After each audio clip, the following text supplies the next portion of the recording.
What's up, everybody? Soren Baker here on Unique Access, and today we have the honor and privilege to be joined by Bale. Thanks for coming through, sir. No, thank you for having me, man. It's a pleasure to be here, man. Yeah, for real, I'm so excited. Yeah, really excited to be here. Yeah, man, what's good, man? I've been thanks to TF and Victoria Hernandez. They made sure that this was happening, so appreciate both of y'all for making that happen. And for people that are familiar with you or unfamiliar with you, one thing I think that they should definitely check out is the 28 Shots documentary you guys did that documents how you'd been shot 28 times and how you made it through that. Yeah. So for those people that haven't seen it, I encourage everyone to see it. But when I watched it, one of the things that I appreciated was you didn't look at it as, even as things were happening, as the end of your life. You looked at it kind of as an opportunity to build. Yeah. So how and why were you able to, even in the moment, look at life that way? Well, I mean, I didn't want to never, like, coming out the situation, I never wanted to be looked at, like, as a victim, you know? I always wanted to look at a person that, like, overcame stuff. Because I feel like the area that I'm at, like sometimes we tend to take on that, like, that persona of, is like, our situation is this and that.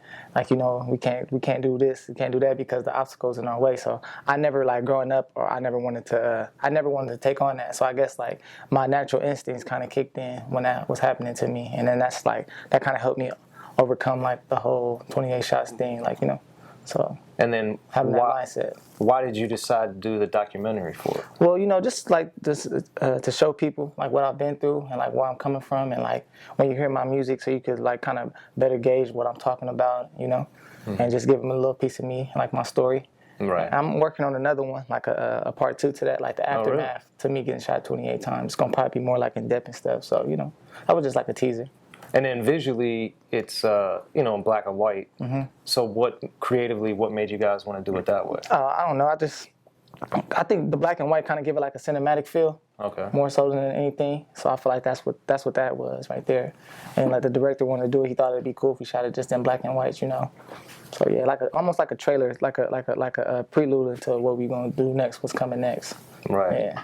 And then, as far as the medical side of things, in there you talk about how your organs were, like, kind of coming out your body and stuff. So medically, how and what did the doctors say to you as you were recovering? Well, actually, the doctors was pretty impressed how fast I recovered. The doctors used to always tell me, like, my mind is stronger than my body. That's why I'm healing so fast. But initially, I had to learn how to walk again. I really couldn't eat a lot of stuff. Like I said, I got one kidney. I had a half a lung. It was hard for me to breathe. My main concern was, like, me being able to rap again. That was, like, that was, like, the number one concern for me, because I got shot in the jaw. Well, I got shot in the head, and the bullet came outside of my jaw. So I was like, for a minute, my jaw was wired in the hospital. So they had to unwire it and stuff. But for the most part, they were just impressed with my recovery, like how fast I was able to bounce back from this whole situation. And then also something you talk about is how, you weren't active in the streets like that. Nah, not really. I mean, I know, like I said, I'm aware of the streets. I know what's going on. You know, Right. I got a lot of family members that's involved in the streets, and I feel like if you have people that's really engulfed in the streets, they'll tell you, like, this is not the lifestyle you want. You know, if they really a part of it, if they really doing it, if they in there, like, in the field for real, they'll tell you. So, you know, like I say, like, you know, my father been in jail, incarcerated for 25 years. You know, he been in jail since I was 28 now.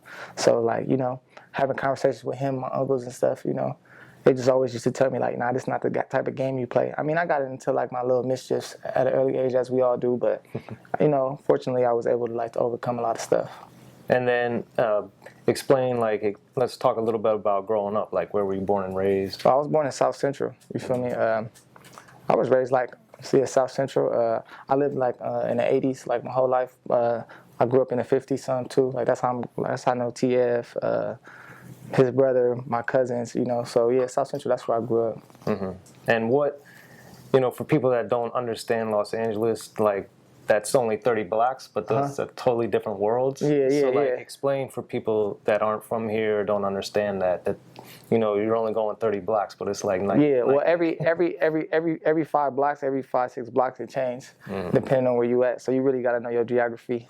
Very well, you know, where you going over there. It's just, you know, I mean, everybody's so close too, and it's like, it's crazy because you could go to school with somebody for like 3 years, you know, and then he could make a left turn, you make a right turn, and y'all from completely different areas, Right. but y'all in the same vicinity your whole life. It's kind of crazy, you know. It's like the psychology behind it is crazy. So, I mean, it's just something that you gotta just learn how to get used to and adjust to. You feel me? For survival purposes, really, you know. It's like we just trying to survive, everybody, at the end of the day, and it's like sometimes you can't help for where you grow up with, or like some people are born in it, like, you know, like.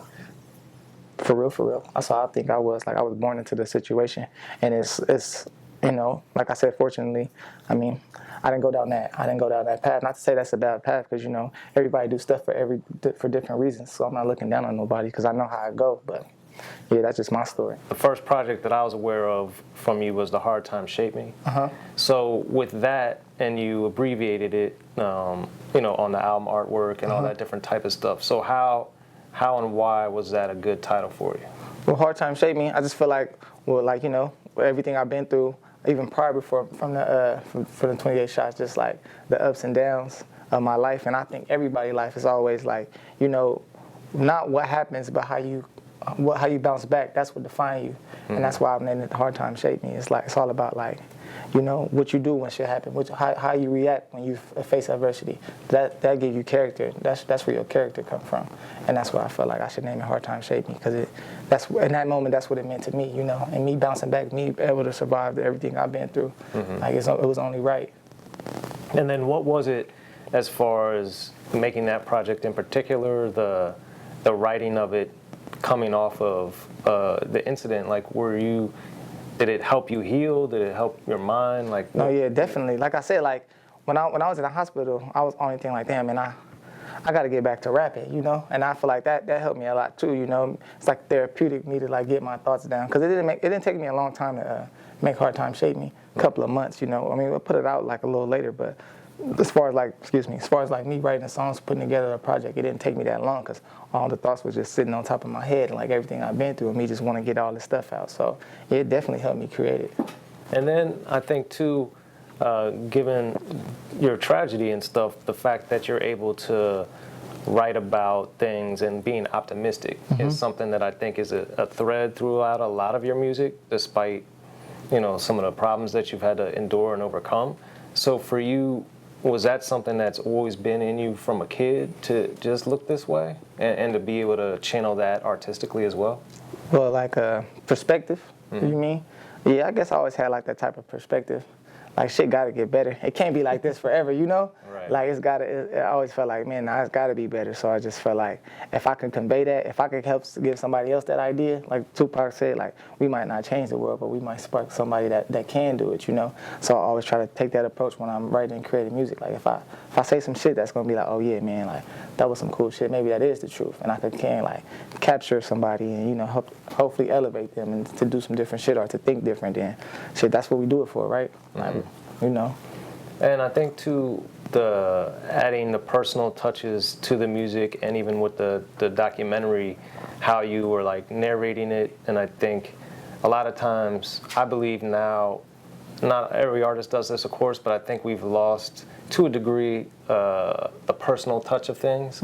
And one thing about the 20 Shots documentary, and then, you know, Hard Time Shape Me, is just as you get into the music, your personality, and you get to see more of that, as opposed to just kind of like surface level, like, oh, I'm balling, or I'm this, or I'm that, and not learning who you are. Yeah. So how do you bring that out? Well, cause really, I'm horrible like on social media. Okay. So, you know, like everybody always tells me, like I have a lot of conversations with like Victron and stuff, or like TF, they be like, you know, you gotta get on social media more, you know, show yourself more. But I just be like, damn, like I'm not really that good at it. So I just feel like if I'm vulnerable with my music, if I just, you know, if they really like buying the music and they listen to me and they buying the Bale, the music, then that's how they could get to know me. And I just also, on another side of that, is just like being as authentic as I can, you know?